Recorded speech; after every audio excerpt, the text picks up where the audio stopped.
Okay, everybody, we have today with us Carrie Wood from More Love Mama. Hey, Carrie, how are you today? I'm great. How are you? Good, good. So, tell us a little bit about who you are and how you got started. I know you have a website called More Mama Love. You have an Etsy shop. You have an Instagram. We'll take a look at all those things. You've been on Etsy since 2012, and you sell primarily these these fabrics that you kind of collect from all over the world. You sort of curate these things. So tell us a little bit about how you got started in this.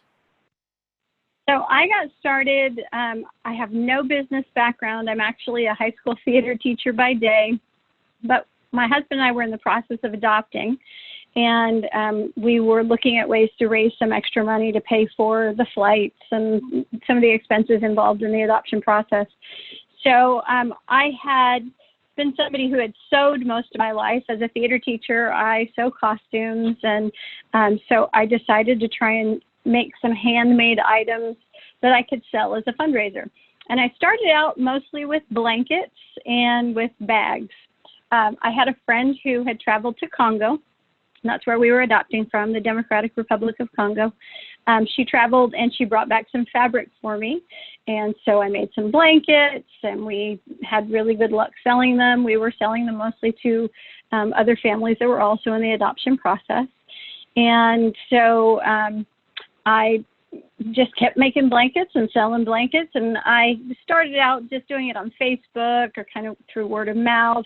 And then I thought, well, I could try this on Etsy. And so I started a small store. It was easier to process orders through the Etsy shop because it's all in one. It does all the shipping for you. It does all the credit card stuff for you. And then people started to contact me and say, hey, your blankets are great, but do you have any extra fabric? Because I want to make something myself. And after a while, I had a lot of people asking for the fabrics that I was selling. And so I started selling fabric. It was a lot faster. Oh, there's my two girls. It was a lot faster to cut and sell fabric than make blankets. And so I just moved into fabrics. At first, it was just African fabrics, where I'd brought the fabrics home from Congo on our trips. And then I branched out to other fabrics from other countries. So I have stuff from Australia. I have fabrics from Guatemala. These right here, the shui shui, I have from South Africa. I've got some from Peru and from Ecuador, India and Indonesia. I think that's all right now. But yeah, I expanded to global textiles and turned it into a full-time fabric shop. Wow, that's very cool. So, so I guess my first question is, uh, do you just travel around and then you find someone who makes these, or some local shop that has them, and then you just order them in bulk and you warehouse them and then you ship them from your location? Or how do you do the sort of tactical moving it from point A to point Z? Right. At first, it was literally myself or friends that were visiting Congo would go to street vendor fabric sellers and bring home as much as we could in our suitcases. When I started to move into other countries, I just found wholesale sources. So the Australian fabrics that I buy are from a wholesaler that specializes in Aboriginal prints. So everything that they make is based on an Australian Aboriginal artist's work. The fabrics that come from Guatemala, I found a free trade wholesaler who had lived in Guatemala for a while, and so she was bringing them back to the States as a wholesaler. And so, no, I wish I had the luxury of traveling to all these countries myself, but I don't. I'm just visiting them from my computer. I'm here with my 6 kids instead. But maybe in a few years, when I get to retirement age, maybe I'll be able to visit and source my own fabrics. Wow. So, okay. So let me back up. So you've actually been to the Congo, to the Dominican Republic of Congo, and that's where you found your daughters. That's where we started. And that's right. I have 6 kids. My oldest daughter's from China, so I've been to China. And then my 5 younger kids are from the Democratic Republic of Congo. And so I've been there twice. My husband's been there 5 times. So that's where we started, yes. But all the other fabrics have come from other countries and other wholesale sources. I haven't had a chance to travel much since that last trip to Congo. Okay, so basically, all right, so that makes sense. So you go to Congo, you find some fabrics, you are a sewer, you make Yes. blankets, and you're like, hey, these fabrics are great, and you bring some back, and then some of your friends, that's usually how it goes, right? Some friend says, hey, wait, could you do that for me, or can I have some of that? And they say, hey, can I have some fabric? And you're like, ding, wait a minute, maybe I could just sell fabric. When did you actually figure out that? What was the shift? Like, what happened? What was the catalyst that took you from I'm buying fabrics for my own stuff to, oh, I could sell just the fabric? It really just was people reaching out to me. I hadn't given it much thought. I was doing a lot of sewing still, and it's very time consuming to produce handmade items. I so admire all the people on Etsy who are doing it, because it takes a lot of time to make something quality and beautiful. And people did start to reach out to me and wanted other things made. They wanted me to use the fabric to make clothing, or they wanted me to use the fabric to make home goods, pillowcases and table runners and stuff. So for a while I was doing some custom items. I was sewing some things, but as a full-time school teacher, I just was running out of time in the evening. So I started to refer people to other seamstresses that I'd made contacts with, and like, if you want the fabric, I can refer you to this person and they can make it for you. Or, do you have a mom or a grandma that likes to sew? Maybe you could try it yourself. But really, it was just my customers reaching out to me, and little by little, I guess word of mouth, people were finding that I had a pretty unique collection of fabrics. When I started, there weren't a lot of people on Etsy that were selling anything besides quilt fabric. I see. Okay, so you're all right. Well, that makes sense. So you you started selling the fabrics, and then you're like, hey, I gotta, people. I mean, how do you know where to go? Like, how did you know? Oh, I'm gonna check Australian Aboriginal. I mean, do people come to you and say, hey, I need this Australian Aboriginal print? And you're like, wait a minute, I need to research that? Or did you do it the other way around? Did you say, hey, this is a neat print, I'm going to try and sell it and see if it works? I honestly have no idea how I came across the Australian prints. But when I saw them, I was like, these are amazing. I need to include these in my shop. So they were actually the first area that I branched out to after the Australian fabrics. They were so unique and so vivid, and I love Australian art. They're such a distinct design, and so I bought a few bolts. The fabric manufacturer's warehouse here in the United States happens to be just a few hours away from here, so it was super quick turnaround time on the shipping. And as soon as I got them in stock, people were buying them like crazy. So they were the area that I branched out to first. And these the spirit designs that you're looking at right now were some of my most popular right away. People loved those spiritual kind of prints, but they're bold colors and something so unique. You didn't find it if you just went to a regular fabric store in your neighborhood. So I got so lucky so many times. Like I said, I have no business background, but I knew what I loved. At first, I wouldn't buy a bolt of fabric unless I thought, well, if my shop closed tomorrow, would I love this enough to make something for myself? Or would everybody in my family get it for a Christmas present this year? so, Right. so It's like, no, not pajamas again, Mom.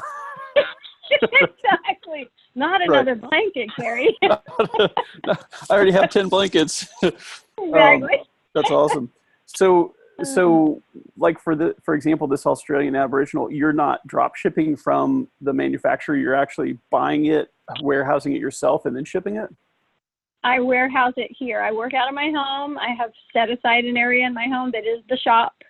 You can see fabrics behind me if you pop into my screen, and I have shelves and shelves and shelves of fabric. Wow. Okay, cool. All right, great. So that makes a lot of sense. So let's talk about, okay, so you made blankets and you figured that's time consuming with 6 kids. Everything's time consuming with 6 kids. Yes. And before, when I was doing the fundraising, we still were just at 4 kids. But then once we hit 6 and we had 4 of them in diapers and, 2 of them were infants, still in bottles and stuff, it was time consuming. Wow. So it was it was just a lucky thing that the fabric side of things took off, and I was able to move into more of that and eventually just transition to just selling fabric. Okay, so obviously it's working for you. Yes. You're getting orders. You're generating. We'll get into like how you generate traffic and some of the nuts and bolts in the next section, in the sort of more advanced tips and tricks. But just so I get a general idea, so let's go back. You have South African, you have African, Australian, Indonesian, Guatemalan, Mexican, Peruvian, Ecuadorian, African again, and global. My more global textile section are things that are not necessarily made in another country, but are thematically, they go along with what we sell. So a lot of map fabric has been very popular in my shop over the years. Anytime I can find a cool map design, I always try and have some of that in stock. I've got some Day of the Dead sugar skulls that I just found that are a real traditional Mexican design. And so I try to pick up a few extra things like that to go along with the actual traditional fabrics made in other countries. Okay, good. So quick question then, because a lot of attendees of Craft Cash Summit, they don't have maybe an Etsy shop yet, they don't have a website yet, or maybe they do, but it's not getting the traction that they want. So one thing I know in my research, and I don't want to lead the question, but I want to ask it is, do you find what happens to your sales overall for your entire shop once you start bringing this number up? Like as you're adding more and more fabrics, do you find that it sort of lifts all your existing fabric sales as well with it? Or is it just like, okay, so kind of explain that. When I first started the shop, obviously I was only listing what I was making. And so I could only keep up with the stuff I was making. Once I moved to fabrics and I could list more things more quickly, I saw a huge jump in the traffic. When I hit 50, I saw a definite significant jump. When I hit 100, I saw another significant jump in traffic. And it just makes sense. If people are online looking and searching, the more things I have out there that fall into their search parameters, the more hits I'm going to get on my shop. So, yeah, definitely the more you can get out there for people to see, the more they're going to see it. Yeah, so I just wanted to hear it from you, because no matter how much I preach it, people still somehow don't. I know everybody wants to take that advice, but sometimes it is hard to list things. I mean, it is hard. Yeah, it really is hard. But I cannot say how important it is to have a lot of inventory. And sometimes it's hard because it's hard to have a place to store it, and it's hard to buy the materials in order to be able to make that much, but maybe aren't bringing in as much as you need to at that point. But yes, you definitely want to have as much inventory as you can afford to make and store. And so let's talk about that for a minute, because you have kind of a unique, I mean, you have an interesting problem. You have an interesting bottleneck in your workflow, which is, you don't have any digital downloads, right? So pretty much everything has to be shipped. You don't have to make it necessarily, but you have to stock it. So what's interesting is, as you start adding more and more items to your shop, you've got 439 as of this recording, then when someone orders something like, let's say this well, I like the blue stuff. Let's do this blue and green here. Blue is my favorite color, but this is beautiful here. African fabric. Okay, so this one here, if someone orders, if they're like, hey, I want 100 yards of this, and you only have 85 yards in stock, I mean, what do you do? There are some fabrics that I might be able to get, but honestly, what I sell is such a specific niche, and a lot of it is handmade, that if it's not listed here, then you may not ever be able to find it again anywhere. It's real kind of one of a kind stuff sometimes. So I hope that 85 will be enough for their project. But that does happen, that people want a whole lot, and I just can't provide that for them. What you're looking at right now is a hand-dyed fabric. So even if I can get the wholesaler who makes this to make more, the dye lots might not match exactly. And so if you're trying to make, say, pillows or cushion covers, and you're sewing together big pieces, it may not match. Yeah, so how do you handle that? I mean, let's say that you have, I'm just going to make up the number just for cowboy math here. Let's say you have 10 yards of this. And I mean, when someone says buy it now, that's per yard, right? It's so if I say quantity, correct. Oh, you only have 2 yards left of this, for example. I only have 2 yards of this one left. Yep. I see. Okay, so that's how you sort of communicate to them that, like, so if you had 80 yards of this, this would have, 80 it would all be listed 80. Yep, that's right. I see. Okay. So that kind of helps you on the front end. And are you finding that with selling something like this, are you, what percentage of the people who buy from you buy without ever needing to ask any questions at all? They just, they hit the buy now button, they wait for the thing to be shipped, and they don't need you at all? I would say at least 90%. Wow. Okay. Yeah, because it's not a made to order or a personalized item. Most people know how much they need. People who sew know their measurements. They know that they need to order a little extra, or they know that, how their pattern's going to lay out on the fabric. So a lot of people just order, and I get lots of good reviews. So I guess that my descriptions are descriptive enough that they like what they find, and it works out okay. But I'll sometimes have people who they want to ask if I have more, or they want to have, a conversation about how heavy is this? Would it be good for upholstery, or is it too light? Or sometimes I'll have people that want to see 2 fabrics laid next to each other. So I'll take a picture and send it to them in a message so they can see the fabrics they like actually in the same photo, that kind of thing. I see. Okay, but that's really only 10%. So yeah, let's go. I would say it's pretty small. Okay, so that makes sense. So what is your grand overall goal here? I mean, do you have sort of a, I mean, you started in 2012. It's 2019 today. So that's what, 7-ish.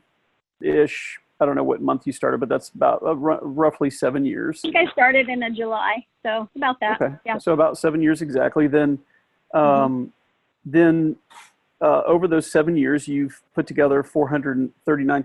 When you're doing a new listing, and have you learned anything getting to this point that has helped you in getting more listings faster? Like, have you come up with any kinds of tips and tricks that you could share with us that will help us as Etsy shop owners to get more listings up faster?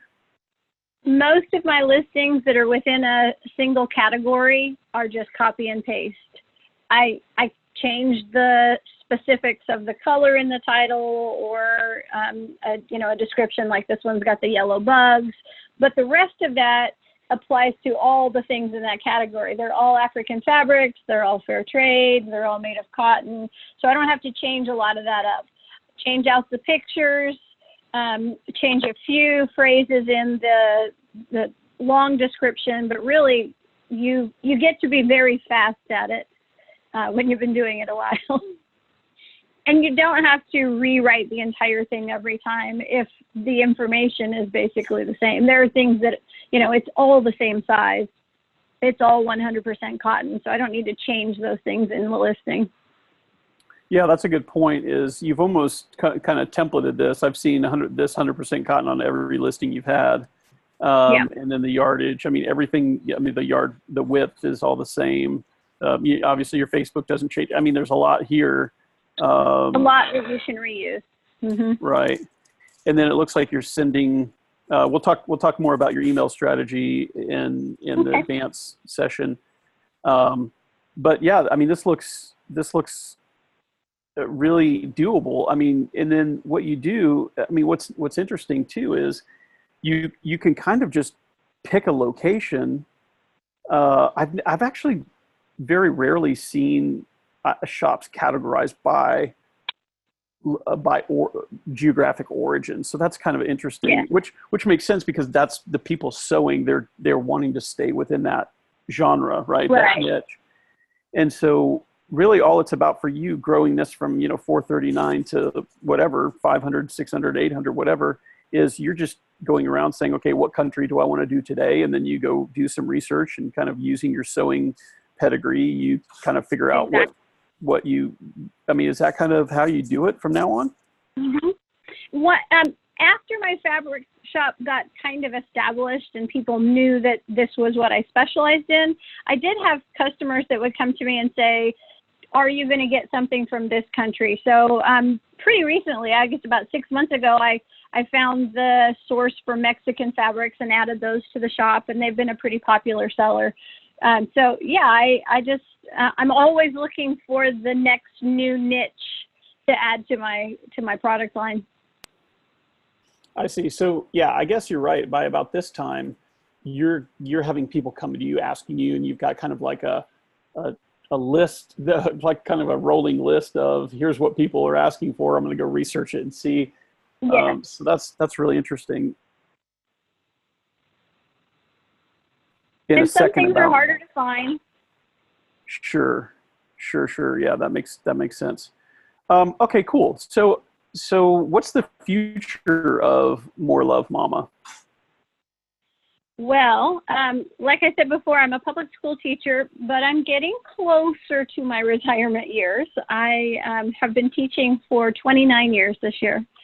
So my dream is that I can retire relatively young and turn my fabric shop into my full-time job. We homeschool my 6 kids, and they're all pretty young still too. My kids are all 12 and under. So it would be a really wonderful luxury to be able to stay at home with them and be there to help with the homeschooling and run my shop all day long. So that's my dream, is to grow it big enough to stay home and do it full time. Very cool. Okay, great. All right, super. So Carrie, let's get into some specifics that, I kind of I've been taking some notes here. Let's look at some specifics on how you are generating traffic, how you're getting your conversions, which items are selling well, how you're growing your sales over time. So let's start with the comment that you made. Let me go back here to your items. So you said, when I went from, okay, hang on.